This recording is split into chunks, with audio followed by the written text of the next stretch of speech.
जसं तुम्ही आता म्हटलात की या महाराष्ट्राला मी दाखवून देईन की ओबीसीची ताकद काय आहे किंवा ओबीसींच्या मागण्यांसाठी तुम्ही एकदम ताकदीनं पुढे येणार असं तुम्ही म्हटलेलात. खरं तर ही ताकद किंवा त्याला राजकीय सांगड असणं आवश्यक आहे याची जाणीव तुम्हाला झाली होती, तुम्ही रासपमध्ये होतात. हो, हो. मग महादेव जानकरांशी अचानक अशी फारकत का घेतली, म्हणजे काय असं झालं? महादेव जानकरांशी फारकत घेण्याचं काही कारण नव्हतं. जो पक्ष आम्ही वाढवला, ज्या पक्षांमध्ये भाषणं करून महादेव जानकरांच्या 3 इलेक्शन आम्ही माझ्या उमेदीच्या काळातल्या आम्ही 3 इलेक्शनमध्ये आम्ही झेंडे लावले, आम्ही मंडप टाकले आणि आम्हीच भाषणं केली, आम्हीच माणसं गोळा केली.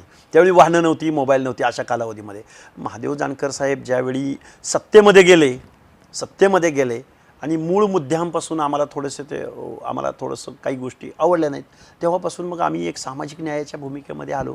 आम्ही त्यांना कधीही कुठंही त्यांच्या पक्षाला थ्रेड्स पोचतील असं कधी वागलो नाही, दुसरा गट निर्माण केला नाही, तिसरा पक्ष काढला नाही किंवा त्यांना ते डॅमेज होतील किंवा त्यांच्यावर काही शिंतोडे उडवणे असलं काही केलेलं नाही आम्ही.